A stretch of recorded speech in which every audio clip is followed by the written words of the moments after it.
কেমন আছেন? আলহামদুলিল্লাহ। আলহামদুলিল্লাহ ভালো আছি। সাহিত্য বলেছেন আমাদের এখানে মূলত 2018 সাল থেকে হচ্ছে ধারাবাহিক আলোচনা চলছে। তো ইতিহাসে অনেকগুলো আলোচনা আমাদের হয়ে গেছে। আজকে আমাদের যে আলোচনাটা হবে এটা হচ্ছে মাঝের একটা অংশ। মাঝের অংশ হলেও খুব বেশি সমস্যা নাই।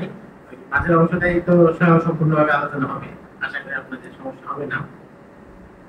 তো অন্যান্য সময়ে অনেক বছরই হয়েছে যে তারিখের গুরুত্ব, এটার ফজিলত কি, এগুলো সম্পর্কে লম্বা চড়া আলোচনা হয়েছে।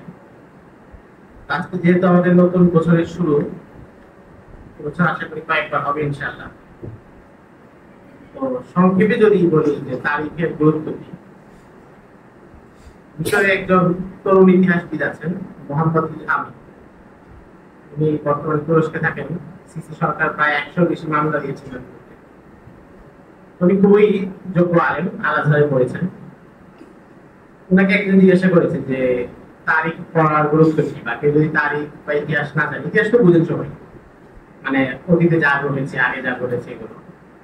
ওনাকে জিজ্ঞাসা করা হয়েছে যে যদি কেউ তার ইতিহাস না জানে তাহলে সমস্যা কি? উনি বলছেন যে ইতিহাস না জানা ব্যক্তি কেমন যেন এমন ব্যক্তি যার স্মৃতিশক্তি চলে গেছে। অনেক এখন আমাদের স্মৃতিশক্তি আছে না, ছোটবেলা থেকে আমি কি করছি, বড়বেলায় কি করেছি, গতকাল পর্যন্ত সব স্মৃতিশক্তি আছে। আগামীকাল যদি এমন আল্লাহ না করুক আপনি সব ভুলে গেছেন। অনেক সময় এমন হয়, অনেকের রোগ হয়, সে সব ভুলে গেছে, তার নামও বলতে পারতেছে না, সে আর কিছুই বলতে পারে না। কোনো একটা জাতি বা কোনো একটা উম্মা, সে যখন তার ইতিহাস জানে না তখন মূলত সে নিজের স্মৃতি হারিয়ে ফেলা লোকের মতো। যে লোক স্মৃতি হারিয়ে ফেলে সে যেমন জানে না যে আগুন জিনিসটা কি, আগুন যে একটা ক্ষতিকর জিনিস এটা সে জানে না, কোনটা ভালো কোনটা খারাপ সব সে ভুলে যায়, কে তার শত্রু কে তার মিত্র সব ভুলে যায়। ইতিহাস যদি কেউ না জানে তাহলে সে সব ভুলে যায়। অমুসলিমদের সাথে মুসলমানদের সম্পর্ক কি, মুসলমানদের উন্নতির কারণ কি, অবনতির কারণ কি, এগুলো সব সে ভুলে যায়। কারণ হচ্ছে তার স্মৃতি নেই, অতীতে যা ঘটছে এগুলো জানা নেই। আমাদের আজকের আলোচনা হচ্ছে যে বিষয়টা নিয়ে, সেটা হচ্ছে মুঘল সাম্রাজ্য। মুঘল সাম্রাজ্যের নাম শুনছেন সবাই? মুঘল সাম্রাজ্য আমাদের ভারতবর্ষে একটা বড় সাম্রাজ্য ছিল এবং তা কয়েক শতাব্দী পর্যন্ত শাসন করেছে। তারা মুসলিম সাম্রাজ্য ছিল এবং তারা এসেছিল মূলত মধ্য এশিয়া থেকে। মধ্য এশিয়া তো বুঝেন সবাই, মানে উজবেকিস্তান, আফগানিস্তান, কিরগিজস্তান, কাজাকিস্তান, এই যে অঞ্চলগুলো ম্যাপ থাকলে আপনারা কখনো ম্যাপে দেখে দিবেন, এই দেশগুলোর অবস্থান যেখানে, ওটা হচ্ছে মধ্য এশিয়া। ওখানে একটা দেশ আছে মঙ্গোলিয়া, চীনের উত্তরাংশে, রাশিয়া থেকে দক্ষিণ দিকে নিচে আর চীন থেকে উপরে, মানে ম্যাপে দেখতে আর কি। সেখানে একটা বিশাল মরুভূমি আছে, গোবি মরুভূমি। এই গোবি মরুভূমিতে একটা বর্বর হচ্ছে যাযাবর সম্প্রদায় বসবাস করতো। যাযাবর হচ্ছে যাদের ঘর বাড়ি স্থায়ী না। আমাদের দেশে বেদে সম্প্রদায় আছে না, নৌকায় করে কয়েকদিন এই এলাকায় কয়েকদিন আর এলাকায় বলে যাযাবর। মরু এলাকায় যাযাবর একটা গোষ্ঠী থাকতো, যাদেরকে মঙ্গল বা তাতার বলা হতো। এবং পরে যারা বাগদাদ আক্রমণ করেছে, আপনারা জানেন বিশ্বে বাগদাদের পতন করছে হালাকু খান, চেঙ্গিস খান, নাম শুনছেন না? তারা আসছে মূলত মঙ্গোলিয়া থেকে। এই হালাকু খান, চেঙ্গিস খান তাদেরই বংশ পরে ইসলাম গ্রহণ করে 100-150 বছরের মধ্যে। মানে যারা একসময় মুসলমানদের হত্যা করেছে প্রায় 50-60 বছরে প্রায় 3 কোটি মানুষকে হত্যা করেছে মুসলমানদেরকে। 3 কোটি মানে বুঝতেছেন অনেক সংখ্যা। প্রথম বিশ্বযুদ্ধ, দ্বিতীয় বিশ্বযুদ্ধ, আফগান সোভিয়েত যুদ্ধ, আমেরিকার আফগানিস্তান আক্রমণ কিংবা আমেরিকা ইরাক আক্রমণ, সবগুলো মিলালো এত মানুষ হত্যা হয়নি। তখন তারা এই পরিমাণ মানুষ হত্যা করছে। আর তখন তো মানুষ হত্যা করা অনেক কঠিন ছিল। এখন তো সহজ, কেউ যদি একটা বোমা মেরে দেয় কোথাও 1000 মানুষ একসাথে মারা যাবে, কিন্তু তখন কিন্তু মারা যেত না।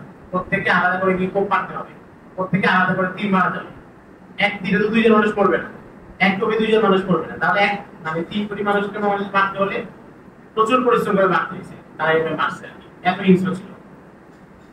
তো তাদের বংশ পরে হচ্ছে ইসলাম গ্রহণ করে, এবং ইসলাম গ্রহণ করার পরে তাদের ইসলাম গ্রহণ করলে যেটা হয়, কেউ সবাই একরকম ছিল এমন না, অনেক অনেক রকম হয়ে গেছে। আর কয়েক বছর আগে নারায়ণগঞ্জে এক ব্যক্তির সাথে দেখা হলো, সে আগে ছিল হিন্দু, হিন্দু থেকে ইসলাম গ্রহণ করে সে কাঁদিয়ে নিয়েছে। মানে আগে গরম পাতিতে ছিল, ওখানে চুলায় রাখতেছে। তো তাতারদের মধ্যে নানা গ্রুপ ছিল, যারা ইসলাম গ্রহণ করছে, কেউ আবার শিয়া হয়ে গেছে, তখনকার যে বিভিন্ন বাতিল ফিরকা ছিল সেগুলো হয়েছিল, আবার কেউ আহলে সুন্নাহ ওয়াল জামাতের যে ধারা এখানে ছিল। তাদের এই বংশের পরে একটা বংশ হচ্ছে মুঘলরা, এবং মুঘল সাম্রাজ্যের যিনি প্রতিষ্ঠাতা জলিলউদ্দিন বাবর, নাম শুনছেন আপনারা সম্রাট বাবরের? তো বাবর হচ্ছে তার বাবার দিক থেকে হচ্ছে তৈমুর রঙের বংশধর, আর মায়ের দিক থেকে হচ্ছে চেঙ্গিস খানের বংশধর। তার জন্ম হচ্ছে বর্তমান উজবেকিস্তানে পঞ্চদশ শতাব্দীর শেষের দিকে, মানে 1460-70 সালের পরে তার জন্ম সেখানে। তারা ওখানে খুব ছোট এলাকার শাসক ছিল, যেটাকে আমরা জমিদার বলতে পারি বা জায়গিরদার বলতে পারি, ওখানে উনি ছিলেন। তারপরে স্বাভাবিক এই ধরনের রাজনৈতিক পরিবারে যেটা হয়, লড়াই লেগে থাকে, এক একজনের সাথে এক একজনের লড়াই দেখে ছেলেরা বড় হয়, তারা যুদ্ধ শিখে। বাবর শব্দটার অর্থ মূলত হচ্ছে বাঘ, এবং বাবরকে সাহসী হিসেবে গড়ে তোলার জন্য তার নানি এই নামটা দিয়েছে। বাবর ওই পরিবেশে বড় হয়, এবং তার বাবা মারা যায় তার 11 বছর বয়সে। এরপরে চাচাদের সাথে তার লড়াই হয়, স্বাভাবিক যেগুলো হয় এগুলো হচ্ছিল, কিন্তু সেটা হচ্ছিল আফগানিস্তান এবং মধ্য এশিয়ায়। ওই সময় আমাদের ভারতবর্ষ বলতে বর্তমান যে পাকিস্তান, ভারত, বাংলাদেশ, এই যে অঞ্চলটা, এটা শাসন করছিল দিল্লির সুলতানরা, এবং এটা শাসন করছিল লোদি বংশ। সুলতান ইব্রাহিম লোদির নাম শুনেছেন আপনারা? তাদের নিয়ন্ত্রণে ছিল ভারতবর্ষ। আর দক্ষিণে বেশ কিছু এলাকা ছিল যেগুলো এখন থেকে কেরালা বা মহীশূর, ওই অঞ্চলগুলো, এগুলো ছিল তখন বিভিন্ন হিন্দু রাজাদের দখলে। মুঘল সম্রাট বাবর যখন আফগানিস্তানের বেশ কিছু এলাকা দখল করলেন, তো স্বাভাবিকভাবে কেউ যখন তার সাম্রাজ্য বড় করতে চায়, তখন সে চিন্তা করে যে আরো সমৃদ্ধ এলাকা কোথায় আছে। কেউ যদি কাজীপাড়ায় ব্যবসা করে, মোবাইলের দোকান খুলে, এটা ভালো চললে এরপরে সে চিন্তা করবে কি বসুন্ধরা মার্কেটে একটা দোকান করতে হবে, মানে এর চাইতে আরো উন্নত জায়গায় যেতে হবে। মুঘল সম্রাট বাবরও চিন্তা করলো যে আফগানিস্তানে যেখানে আছে এখানে তো ভালো, আরো সমৃদ্ধ এলাকায় কোথায় যাওয়া যায়। সেটা হচ্ছে আফগানিস্তানের পার্শ্ববর্তী বর্তমান পাকিস্তান, ভারত, এই অঞ্চলটা, এবং এখানে শাসন করছে লোদি বংশ। বাবরের যেটা সুবিধা ছিল, সে তখন তার আধুনিক অস্ত্রশস্ত্র ছিল তার কাছে। অস্ত্রশস্ত্র বা প্রযুক্তি যেটা, এটা তো সবসময় আপডেট হয়। আজ থেকে 10 বছর আগে মোবাইল যেমন ছিল, এখন মোবাইল আরো অনেক আপডেট হয়েছে। কিন্তু ভারতে যারা ছিল তাদের কাছে আবার আধুনিক অস্ত্র ছিল না, ওই সময় আধুনিক আর কি। কিন্তু বাবরের কাছে আধুনিক প্রযুক্তি ছিল। 1526 সালে সে ভারতে আক্রমণ করে, এবং ভারতে আক্রমণ করে এখানকার সুলতান ইব্রাহিম লোদি পরাজিত হয়, বাবর ক্ষমতা দখল করে। এই যে লড়াইগুলো, এগুলো কিন্তু ইসলামিক জিহাদ না, এটা হচ্ছে জাস্ট একজন মানে ক্ষমতার লড়াই, ক্ষমতা টিকানোর জন্য। এখানে দিন কায়েম করার জন্য উনি আসছে, বা এর আগে দিন কায়েম ছিল না, ব্যাপারটা এমন না। আমাদের এই ইতিহাস পাঠের ক্ষেত্রে যেই জায়গাগুলোতে সমস্যা হয়, দুইটা সমস্যা হয়। একটা সমস্যা হচ্ছে আমরা মনে করি, অনেক সময় মনে করি যে ইসলামী ইতিহাসের যত ব্যক্তিদের আমরা নাম জানি তারা সবাই পুত পবিত্র, কিংবা সাহাবায়ে কেরামের মতো ব্যক্তিত্ব। এটা হচ্ছে মোটা দাগে একটা মনে করি। এই জন্য কাউকে যদি বলা হয় যে মুসলিম সম্রাট এটা করেছে, না এমনি করতেই পারে না, মানে এমনি একটা গুনাহ করেছে, কাউকে অন্যায়ভাবে হত্যা করেছে, এটা অনেকে বিশ্বাসই করতে চায় না। এই বিশ্বাস করতে না চাওয়াটা ক্ষতিকর। ক্ষতিকর কারণ হচ্ছে যেটা সঠিক জিনিস, আপনি সেটা থেকে চোখ বন্ধ করে থাকলে তো বাস্তবতা পরিবর্তন হবে না, হবে হবে না। এটা হচ্ছে একটা ব্যাপার, যে তাদের সঠিক যেটা, যেটা তাদের ভালো সেটাও বলা, যেটা তাদের খারাপ সেটাও বলা, সেটা স্বীকার করা, সেটা মেনে নেওয়া, এটা হচ্ছে গুরুত্বপূর্ণ ব্যাপার। যেমন উসমানী সালতানাতের অনেক প্রশংসা, এবং ইসলামের জন্য উসমানীদের অনেক অবদান আছে, কিন্তু তাদের অনেক শাসকের অনেক জুলুম নির্যাতন সেটাও আছে। উমাইয়া শাসকদের এই ধরনের ঘটনা আছে, সেটা স্বীকার করার মানসিকতা রাখতে হবে। আবার দ্বিতীয় বিষয় হচ্ছে যে অনেকে এই শাসকদের কিছু ভুল ত্রুটি বা এই ধরনের কাজকর্ম দেখে তাদের অন্য অবদানগুলোকেও বাতিল করে দিতে চায়। আচ্ছা, আমরা যেটা বলছিলাম যে তখন সমস্যা হলো যে তাদের কোনো অপরাধকে মেনে না নেওয়ার প্রবণতা, যেটা প্রমাণিত। অনেক সময় ভুল অপরাধ থাকে, অনেক সময় মুস্তাশরিকিনরা বা ইসলাম বিদ্বেষী শক্তি তারা কোনো মুসলিম শাসকের বিরুদ্ধে একটা মিথ্যা কথা বলে দিল, সেটা তো যাচাই করার পরে সেটা সিদ্ধান্ত নিল। কিন্তু যেটা যাচাই করার পরেও প্রমাণিত, সেটাও যেন মেনে না নেওয়া, এমন যেন না হয়। আবার দ্বিতীয় বিষয় হচ্ছে যে তাদের কিছু অপরাধের কারণে তাদের যেটা ভালো গুণ, তাদের যেটা অবদান, সেটা অস্বীকার করা, এটাও একটা সমস্যা দেখা যায়। এই দুইটা মাঝামাঝি একটা অবস্থা, যার যতটুকু প্রাপ্য তাকে সেটা স্বীকৃতি দেয়। তো বাবরদের যে আক্রমণ হলো, এর মাধ্যমে উনি ক্ষমতা পেলেন, এবং ওরা দিল্লি দখল করলেন। ভারতবর্ষের মধ্য ভারত বা বর্তমান যে উত্তরপ্রদেশ, উত্তর ভারত যে অঞ্চলগুলো, এগুলো তাদের দখলে আসলো। বাংলা তখনও স্বাধীন, তাদের বাইরে, মানে বর্তমান বাংলাদেশ বিহার, উড়িষ্যা এই এলাকাগুলো তখন তাদের নিয়ন্ত্রণের বাইরে ছিল। বাবর প্রথম সম্রাট ছিলেন, উনি সাম্রাজ্য গোছাচ্ছেন, মাত্র জয় করলেন, এলাকায় আইন শৃঙ্খলা ফিরাতে হবে, প্রশাসনিক কাঠামো সাজাতে হবে। কারণ ক্ষমতা যখন বাড়াবাড়ি হয় তখন সবকিছু পরিবর্তন করতে হয়, আগের শাসকদের যারা ছিল তাদেরকে চেঞ্জ করতে হবে। এর মধ্যে 1530 সালে উনি মারা গেলেন 4 বছর পরে। তখন ক্ষমতা আসলো ওনার ছেলে হুমায়ুন। হুমায়ুনের বয়স কম ছিল, আবার তার যে মেজাজ সেটা ছিল অনেকটা পড়ুয়া মেজাজ, মানে প্রাতিষ্ঠানিক মেজাজের মানুষ না, অনেকে থাকে না যে পড়াশোনায় তার একমাত্র মেজাজ। হুমায়ুন ছিল ওই ধরনের মানুষ, রাজনীতি তার মেজাজ ছিল না। তো সে সারাদিন তার লাইব্রেরি ছিল, ওখানে বসে পড়াশোনা করতো, অনেক বিষয় তার কাছে বইপত্র ছিল, কবিতা লিখতো, ভালো সাহিত্যিক ছিল। তো ওই সময়ে পাহাড় একজন লোক, শেরশাহ তার নাম, শেরশাহ নাম শুনছেন না? শেরশাহ চিন্তা করলো যে নতুন যে ক্ষমতাটা আসছে এটাতে এখনো শক্তি দুর্বল, তিনি রাষ্ট্র প্রতিষ্ঠা করছেন, উনি মারা গেছেন, আর নতুন যে ক্ষমতায় বসছে সে দুর্বল, তার রাজনীতিতে আগ্রহ নাই, তাহলে আমি একটু আগ্রহ পরীক্ষা করি। তো উনি হচ্ছে মুঘলদের বিরুদ্ধে লড়াই শুরু করলেন, এবং একবার উনি হুমায়ুনকে পরাজিত করলেন, উনি ক্ষমতা দখল করে নিলেন, এবং হুমায়ুন পালিয়ে এখান থেকে ইরানে চলে যায়, ইরানে গিয়ে রাজনৈতিক আশ্রয় নেয়। তখন আবার মুঘলদের সাম্রাজ্য রাতারাতি পতন ঘটে গেছে, পুরো রাজত্ব এটা শেরশাহের দখলে আসে, এবং শেরশাহ হচ্ছে বাংলা দখল করে নেয়। এগুলো আরো বিস্তারিত আছে, আমরা তো মানে অত বিস্তারিত দরকার নেই, আমাদের হচ্ছে সামগ্রিক একটা ধারণা রাখা দরকার। হুমায়ুন যখন ইরানে যান তখন তার ছেলে আকবরের জন্ম হয়। আকবরের নাম তো শুনেছেন, ভালো না খারাপ? আপনার ভালো? আচ্ছা, আকবরের তখন জন্ম হয়, এবং আকবরকে হুমায়ুন হচ্ছে এক শিয়া পরিবারে রেখে যায়। বৈরাম খান নামে এক শিয়া তার কাছে রেখে দিচ্ছে যে আমার ছেলেকে বড় করো। আর হুমায়ুন হচ্ছে ইরানে চলে গেছে, সেখানে ধ্যান দরবার করছে, তাদের কাছ থেকে সৈন্য আনছে, এরপর আবার লড়াই করে প্রায় 15 বছর পরে লড়াই করে আবার শেরশাহের ছেলেকে পরাজিত করে তার ক্ষমতা দখল করে। তো আকবরের জীবনে এই ঘটনাটা গুরুত্বপূর্ণ যে তাকে জীবনের একটা পর্যায়ে তাকে শিয়া একটা পরিবারে রাখা হয়েছে। এবং হুমায়ুন ছিলেন কিন্তু খুব ভালো সুন্নি, মানে আহলে সুন্নাহ ওয়াল জামাত অনুসারী, এবং শিয়াদের বিরুদ্ধে ওনার খুব ভালো অবদান ছিল, সাহাবায়ে কেরামের প্রতি সম্মান ছিল। কিন্তু উনি ওনার ছেলেকে তরবিয়ত করার সুযোগ পান নাই। ছেলেকে এমন একটা পরিবারে রেখে গেছেন যে পরিবারটা হচ্ছে আহলে সুন্নাহ নিয়ে তৈরি। তো এখানে আমরা আকবরের পরবর্তী জীবনে তার যে কর্মকাণ্ড, তার যে কাজকর্ম, এটার একটা মানে পিছনের প্রভাব বুঝতে পারি। সে আসলে ওই পরিবেশই বড় হয়েছে, যেখানে সে তার বাবাকে খুব একটা পায় নাই, বা আহলে সুন্নাহ ওয়াল জামাতের যে আকীদা, যে পড়াশোনা, যা কিছু দেওয়া দরকার এটা সে পায় না। হুমায়ুন যখন পরে আবার ক্ষমতা দখল করলো 1556 সালে, কয়েক মাস পরেই সে হচ্ছে একবার সন্ধ্যাবেলায় লাইব্রেরি থেকে বই পড়তে পড়তে পড়ছিল, তখন মাগরিবের আজান হয়ে গেল, তার উপরে নাম দেখতে সিঁড়িতে পা মচকে পড়ে গেল, পড়ে উনি মারা গেছে। সিঁড়িতে পা মচকে পড়ে এটা কিন্তু মানে কঠিন দুর্ঘটনা হয়, মানুষ মারাও যায়। ওখানে হুমায়ুন মারা গেলেন, ক্ষমতায় বসলো আকবর, এবং আকবরের বয়স হচ্ছে তখন 11-12 বছর, খুবই কম বয়স। এবং স্বাভাবিকভাবে আকবর যে পরিবারে বড় হয়েছিল, বৈরাম খানের পরিবার, তারা হচ্ছে তার অভিভাবক। সামনে থাকবে আকবর, পেছন থেকে প্রভাবটা থাকবে বৈরাম খানের। কিন্তু আকবরের মধ্যে আবার তার দাদার মেজাজ ছিল, মানে রাজনৈতিক মেজাজ, যোদ্ধার মেজাজ এগুলো ছিল।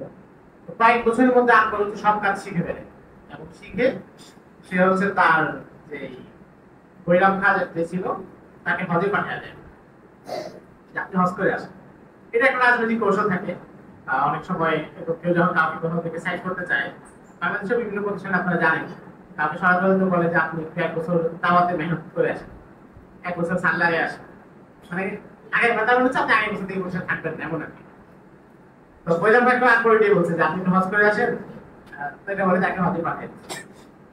পাকিস্তানের একটা লেখক আছে ইবনে ইনশা, রম্য লেখেন, রম্য মানে তো বুঝেন, হাসি গল্পটুকু লেখেন। উনি আকবর সম্পর্কে লিখছেন যে আকবর খুব ভালো মানুষ ছিলেন, বৈরাম খানকে হজ করাইছেন, কিন্তু নিজে ব্যস্ততার কারণে হজ করতে পারেননি। নিজের ব্যস্ততা ছিলেন যে হজ করতে পারেন, আকবর কখনো হজ করেনি। আমাদের ভারতবর্ষে অনেক শাসকই হজ করেনি।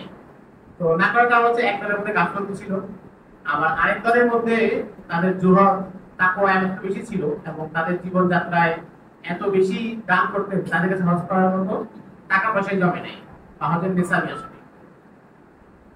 তো আকবর যখন বৈরাম খানকে সরিয়ে দিল এবং তার ক্ষমতায় বসলো, তখন তার মেজাজে কয়েকটা বিষয়। প্রথম হচ্ছে আকবরের পড়াশোনা নাই। আকবরের যে চরিত্র এটা বোঝা আমাদের জন্য জরুরি, এবং আমাদের বর্তমান সময়ের জন্য।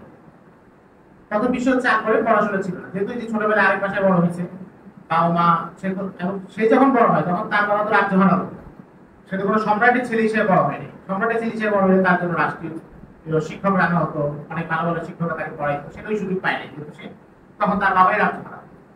তারপরে পড়াশোনা ছিল না, প্রাতিষ্ঠানিক পড়াশোনা ছিল না, কোনো পড়াশোনা ছিল না। এটা হচ্ছে এক নম্বর বিষয়। দুই নম্বর বিষয়, সে ছিল খুব মেধাবী, পড়াশোনা ছিল না কিন্তু মেধাবী। তিন নম্বর বিষয় হলো যে সে যদি তরবিয়ত পায় নাই, কাজে তার মধ্যে আখলাকিয়াতের সমস্যা ছিল, চারিত্রিক সমস্যা ছিল। আকবরের প্রথম জীবনে সে ছিল খুব পীর ভক্ত, পীর মাজার দরগা এগুলোর প্রতি তার খুব ভক্তি ছিল। কত ভক্তি ছিল, সে বিভিন্ন সময় মান্যত করে আগ্রা থেকে প্রায় 50-60 কিলো দূরে মাজার ছিল একটা, ওই মাজারে সে মান্যত করে যাইতো যে আমি যদি আমার এই কাজ পূরণ হয় তাহলে খালি পায় ওই মাজার যাবো। বাংলাদেশে এই ধরনের মান্যত অনেকে করে মাজার থেকে, আমার এই কাজ পূরণ হলে আমি ওখানে খালি পায়ে যাবো। তারপরে ওই যাইতো, কাজ পূরণ হলে 30-40 কিলো পায়ে হেঁটে ওই মাজারে যেত, মাজারে গিয়ে মাজার ঝাড়ু দিত, মাজারে গিলাপ পড়াইতো, তখন সে ভারতের সম্রাট। তার মানে হচ্ছে কি, এসব মাজার পীর ফকির এগুলোর প্রতি তার একটা ভালো ভক্তি ছিল। শেখ সলিম চিশতি নামে একজন দরবেশ ছিলেন, আকবর তার কাছে যাইতো, তার মজলিসে বসতো, এবং তার নিজের ছেলের নামও সে ওই দরবেশের নাম অনুসারে সলিম রাখে, যাকে পরে আপনার চিঠি জাহাঙ্গীর নামে, সম্রাট জাহাঙ্গীর, তার পুরো নাম হচ্ছে সলিম এবং ওই বুজুর্গের নামে। এটা হচ্ছে আকবরের প্রাথমিক জীবন। কিন্তু সমস্যা কি, সমস্যা হচ্ছে যে কোনো কিছুর প্রতি মূর্খ মানুষের ভক্তিটা ভালো না। মূর্খ মানুষ যদি যে কোনো কাজ করুক সে প্যাস লাগাবে। একদম মূর্খ মানুষ, যার শরীয়তের কোনো জ্ঞান নাই, আকিদার কোনো বিষয় সে জানে না, ফিকহের কোনো বিষয় জানে না, সে যদি দাওয়াত তাবলীগের কাজও করে একটা পর থেকে সামনে পারাবারি করবে। সে দাওয়াত তাবলীগের কাজ করতে গিয়ে অন্য সব কাজকে একদম নাকচ করে দিবে। এমন আপনারা দেখেন প্রায় সময় যে মসজিদ মাদ্রাসা কেউ পারলে সরাইয়া যায় অনেকে। তো আকবরের মধ্যে এই সমস্যা ছিল, যেহেতু তার দিনের ইলম নাই, তো সে যেটা করে ওইটার উপরেই ব্যস্ত। আবার যেহেতু তার মেধা আছে, মেধাবী মানুষের সবসময় হয় কি, সে নতুন কিছু করতে চায়। মেধাবী মানুষ যারা, সে নতুন কিছু শুনতে চায়, নতুন কিছু বলতে চায়, গতানুগতিক জিনিস তাদের পছন্দ হয় না। স্বাভাবিক মেধার মানুষ যারা, যাদের মেধা একই লেভেলের কাছাকাছি স্তরের, তাদেরকে আপনি যে কোনো কথা বলে সন্তুষ্ট করতে পারবেন। কিন্তু মেধাবী একটা মানুষকে সন্তুষ্ট করতে হলে আপনাকে আরেকটু হাই লেভেলের কথা বলতে হবে। ক্লাসে বিভিন্ন সময় দেখা যায় যে অনেকে চাকরি করতেছে, কিন্তু যারা বেশি মেধাবী তাদের চাকরি পছন্দ হচ্ছে না, কারণ সে আরো শুনতে যাচ্ছে। আকবরের এই সমস্যা ছিল, একদিকে তার পড়াশোনা নেই, আবার সে মেধাবী, তার নতুন কিছু শুনতে মন চায়, জানতে মন চায়। তখন সে করলো কি, সে একটা হলরুম করলো, এবং হলরুম করে সে বললো যে যত জ্ঞানী লোক আছে, যে কোনো ধর্মের যে কোনো ফিকা যারা যারা আছে সবাই এখানে আসবে, এবং তারা নিজেরা নিজেরা কথাবার্তা বলুক, আমি এগুলো শুনবো। মুসলমানদেরকে দাওয়াত দেওয়া হয়েছে, খ্রিস্টান হিন্দু যারা ছিল সবাই আসছে। এবং তখন ইউরোপের অনেক পাদ্রীরাও ভারতবর্ষে আসছে ধর্ম প্রচারের জন্য, পর্তুগিজ যারা, পর্তুগালের লোকজন, তাদেরকেও সেখানে ডাকা হচ্ছে। এবং প্রতি শনিবার সে হচ্ছে ওখানে বসতো, এবং সবাই কি বলতো, আপনার কি মতামত, কোনো একটা বিষয় নিয়ে আপনি আপনি কথাবার্তা বলেন, এগুলো কথাবার্তা হইতো। তখন কথাবার্তা হলে স্বাভাবিক তাদের মধ্যে তর্ক হইতো। এখন ধরেন মুসলমানদের মধ্যে যারা আসছে, সেখানে তো বিভিন্ন মাযহাবের লোকজন ছিল, মাযহাবি ইখতিলাফ থাকে, একজন হয়তো একটা মাসালা বলছে, আরেকজন ওই মাসালা মানে না, সে আবার তর্ক করবে, আর আপনারটা বলবো আমারটা শুনি, এগুলো নিয়ে অনেক তর্ক হতো। এই যে পরিবেশ, আবার হিন্দুদের মধ্যে দেখা যাচ্ছে এক ব্রাহ্মণ একটা নিয়ম বললো, আরেক ব্রাহ্মণ বললো আরে না আপনি উপনিষদ খুলে দেখেন নাই, বেদে দেখেন, বেদে আরেক রকম আছে, এরকম তাদের মধ্যে তর্ক করতে। এই তর্ক দেখে আকবর যেটা বুঝলো সেটা হচ্ছে, জানে এখানে তো প্রচুর ফাঁক আছে, অনেক বিষয় দুই তিনটার মধ্যে দেওয়া যায়, একই বিষয় দেখা যাচ্ছে একাধিক মত আছে, কোন একটা মত তো মানলেই হচ্ছে। তখন তার মাথায় একটা চিন্তা আসলো যে তাহলে এই যে এত জনের এত মত, এত কথাবার্তা, এগুলো তো সমাধান হবে না, কারণ এই ওরটা মানবে না, ওরটা মানবে না। তাহলে এমন একজন মুস্তাহিদ লাগবে, একেবারে মুস্তাহিদে মুতলাক লাগবে, যে হচ্ছে সব বিষয় ফায়সালা দিবে। অর্থাৎ এখানে যদি একজন হানাফি থাকে, তখন হানাফি শাফি সবাই ছিল ওখানে ভারতবর্ষে, হানাফি শাফি বেশি ছিল।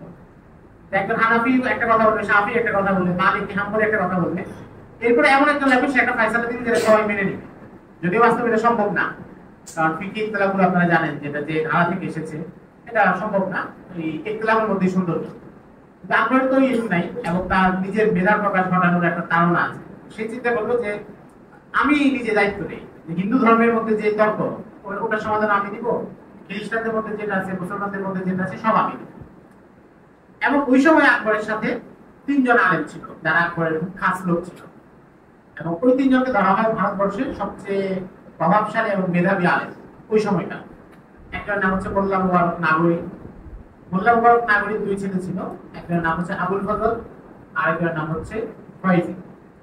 এরা 3 জনই খুব ভালো আলেম ছিল। ভালো আলেম বলতে ওই সময়ের আলেম মূলত হচ্ছে মাকুলাতের আলেম, মানে ফালসাফা, হিকমত, মানতিক এগুলোর উপর অনেক বড় দক্ষতা তাদের ছিল। কিন্তু উলুমে শরিয়ার অন্যান্য যে শাখা এগুলোর উপর অনেক বেশি ছিল এমন না, তখনকার মাকুলাতের প্রাধান্যটা বেশি ছিল। এই বাপ আর 2 ছেলে, এই 3 জন ছিল আকবরের দরবারের সদস্য এবং আকবরের খুব খাস লোক। আরো সহজ কথায় বলতে গেলে দরবারি আলেম। দরবারি আলেম মানে কি? যার উদ্দেশ্য হচ্ছে দরবারে এবং সম্রাটের স্বার্থ রক্ষা করা। হক্কানি আলেমের কাজ হচ্ছে দ্বীনের স্বার্থ রক্ষা করা, যে কোনো বিষয় দ্বীন কি বলে, দ্বীন কি চায় সেটা রক্ষা করা। আর দরবারি আলেমের কথা হচ্ছে যে সম্রাট যা চায়, সরকার যা চায় সেটা অনুসারে সে কাজ করে। মোল্লা মুবারক নাগরী এবং তার 2 ছেলেরা যেহেতু দরবারে সংশ্লিষ্ট ছিল, এবং তখনকার রাজা বাদশাদের টাকা পয়সা অনেক বেশি থাকতো এবং হাত খোলা থাকতো, তারা প্রচুর দান করতো। এখন তো মানুষ যেসব রাজনীতির পিছনে ঘুরে যায় আসলে খুব বেশি দান করে না, একবার দান করলে সেই কোটা 10 বছর ধরে দেয়। তখনকার রাজা বাচ্চারা মানে সকালে বন্ধ দেখছে কাউকে বিরাট জমি দিয়ে দিচ্ছে, মাইকে মাইক জমি, 100 একর 200 একর জমি দিয়ে দিচ্ছে, 1000 2000 সৈন্য দিয়ে দিচ্ছে যে এগুলো তুমি নিয়ে যাও। তখন সম্পদ বেশি ছিল, তাদের মনোখোলা মেলা ছিল, দিয়ে দিল। এই 3 জন যেহেতু দরবারের সাথে সংশ্লিষ্ট ছিল, এরা অনেক বেশি টাকা পয়সার মালিক হয়ে যায়। এবং এদের সাথে তখনকার অন্য আলেম যারা মুখ্যমন্ত্রী আলেম তাদের একটা দূরত্ব ছিল। এখন আমাদের দেশে দেখবেন যাদের সাথে প্রশাসন সংশ্লিষ্টতা বেশি থাকে তাদের কোনোটাকে খুব বেশি বিশ্বাস করতে পারে? খুব বেশি বিশ্বাস করে না। হয়তো বিপদে পড়লে তার সাহায্য দেয়, কিন্তু মন থেকে তাকে খুব বেশি আপন মনে করে না, এমন একটা ব্যাপার থাকে।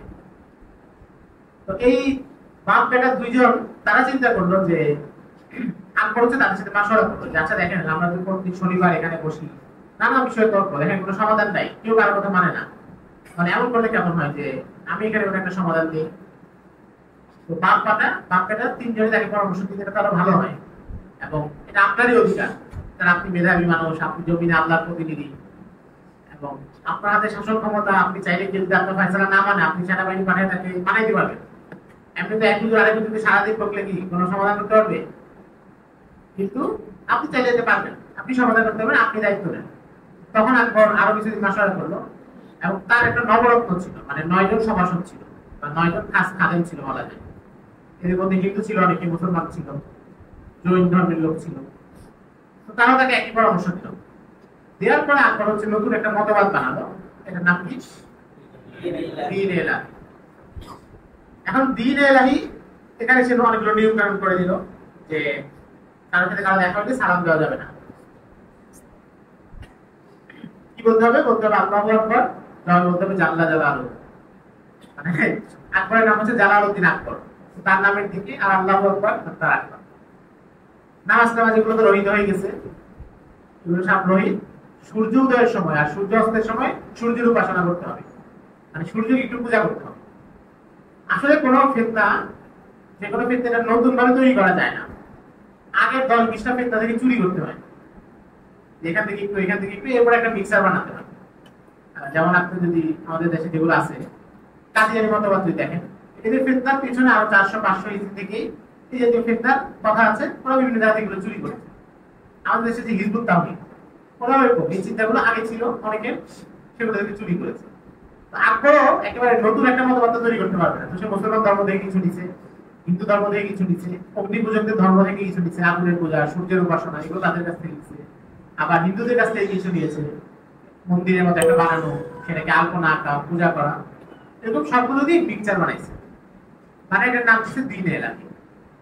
এখন এটাকে কেউ বলছে যে এটা একটা ধর্ম ছিল, স্বতন্ত্র ধর্ম, আবার কেউ বলছে না এটা ধর্ম না, এটা হচ্ছে পীর মুরিদির একটা তরিকা ছিল। বুঝতে পারছেন? পীর মুরিদের অনেক তরিকা আছে না, চিশতিয়া, সাবিরিয়া, নকশবন্দিয়া, মুজাদ্দিদিয়া, এরকম একটা তরিকা ছিল, এটাও কেউ কেউ বলছে। আসলে এগুলো হচ্ছে অনর্থক তর্ক। এটা ধর্ম ছিল কি তরিকা ছিল, এগুলো অনর্থক তর্ক, কারণ এটা পুরোটাই ইসলাম বহির্ভূত কাজ, পুরো জিনিস নেই।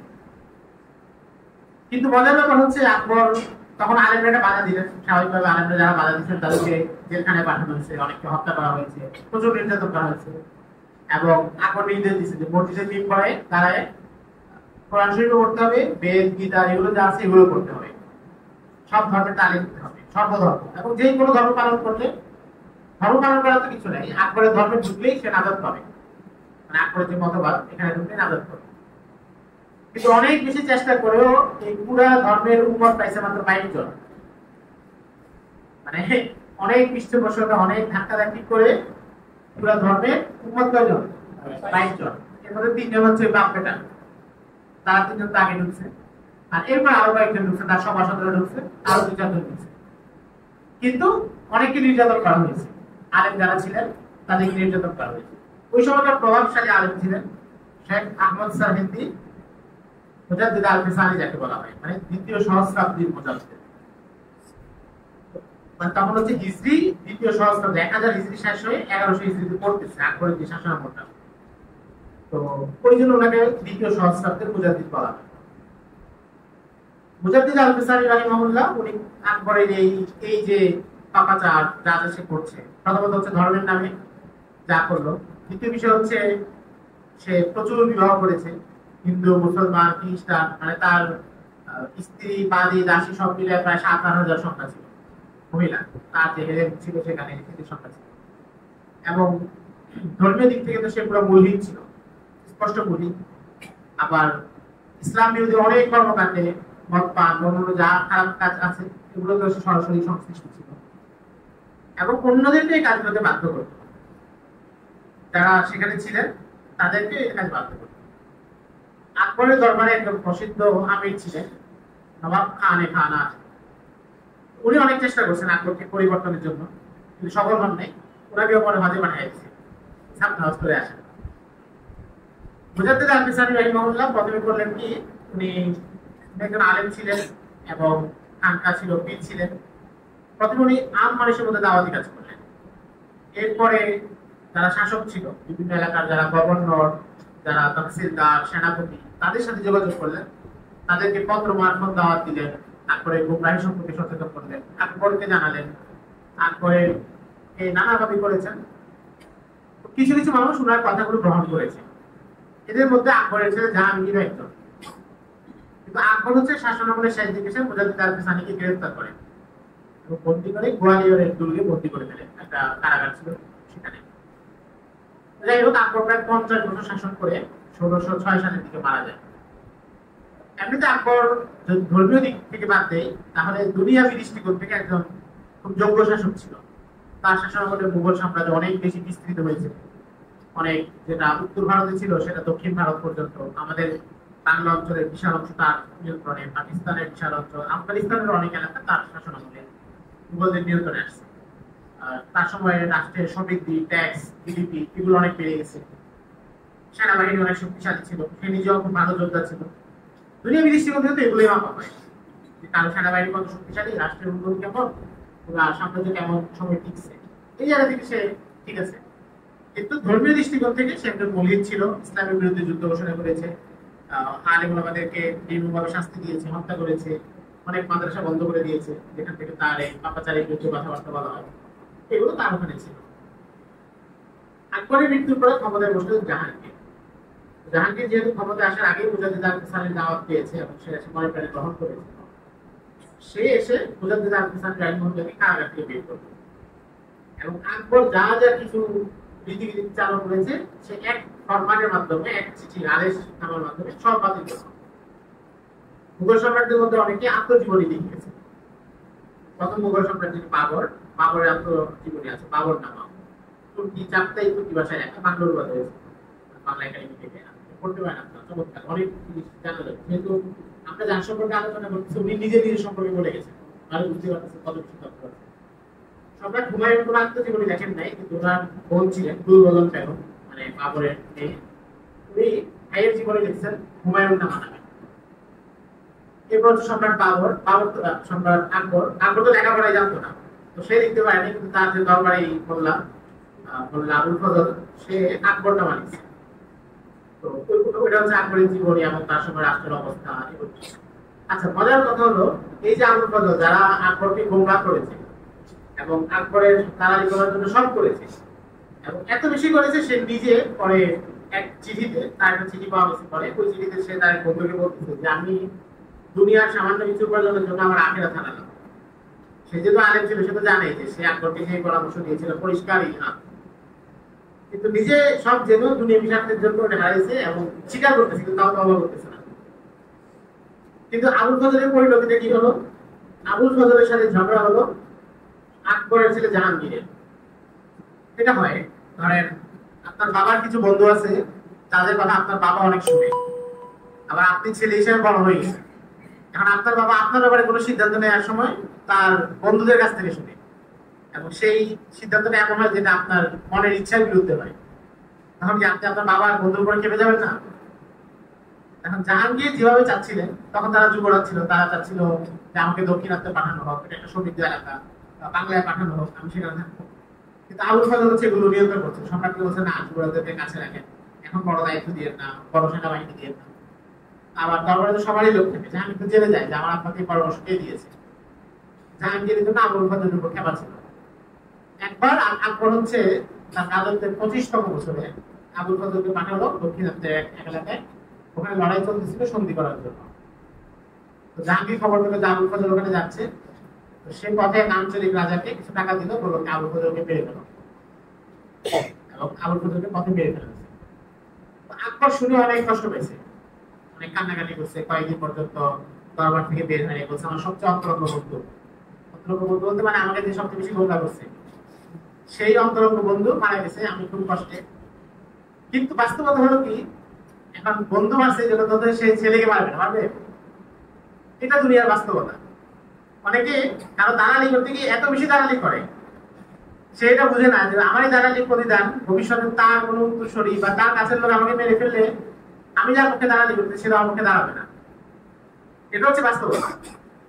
মানে আপনি কারোর পক্ষে লড়তেছেন, আপনি কারো একজনের পক্ষে আলম বরদার যেটাকে বলে, কারো একজনের পতাকা বাহী, আপনি আরেকজনের সাথে লড়াই করতেছেন তার হয়ে। এমনও হতে পারে আগামী দিনে ওই লোকের সাথে ওই লোকের সব মিত্র হয়ে যাবে, তাদের মধ্যে বন্ধুত্ব হয়ে যাবে, দুইজন মিলে আপনার সাথে লড়বে। ইতিহাসে এটা বহু প্রমাণ আছে। তো এই জন্য ইবনে খালদুন রাহিমাহুল্লাহ এক জায়গায় বলছেন যে মানে কারো পক্ষে লড়ার ক্ষেত্রে বা কারো পক্ষে টেন্ডার নেওয়ার ক্ষেত্রে, বলে না টেন্ডার নিছে, তো কারো পক্ষে টেন্ডার নেওয়ার ক্ষেত্রে এত বেশি নেওয়া না যে তোমার নিরাপত্তা আর থাকে না। আবুল ফজল যেটা করছে যে সে আকবরকে এত বেশি পরামর্শ দিচ্ছে যে আকবরের ছেলের হাতেই সে নিহত হয়ে গেছে। আর আকবর এখানে কি করবে? খারাপ লাগছে ঠিক, কিন্তু আমি তো আর আমার বন্ধুর জন্য আমার ছেলেকে মারবো না। তো এটা হচ্ছে আবুল ফজলের পরিণতি। আর যুগে যুগে বিশ্বাসঘাতকদের পরিণতি বা যারা এই ধরনের মানুষকে ভুল পরামর্শ দেয়, খারাপ কাজ করে, তাদের পরিণতি এমনই হয়। ইতিহাসে আপনারা বহু প্রমাণ দেখবেন। তো জাহাঙ্গীর যখন ক্ষমতায় বসলেন, উনি শাসক হিসেবে ভালো ছিলেন এবং যোগ্য শাসক ছিলেন, যোদ্ধা ছিলেন। কিন্তু উনি হচ্ছে প্রেমে পড়লেন এক মহিলা। সেই মহিলাকে মূলত ছোটবেলায় দেখছেন এক জায়গায়, কাবুলে এক বাড়িতে বিয়ে খেতে গেছেন, সেখানে এক মেয়েকে দেখছেন, তখন পছন্দ হয়েছে।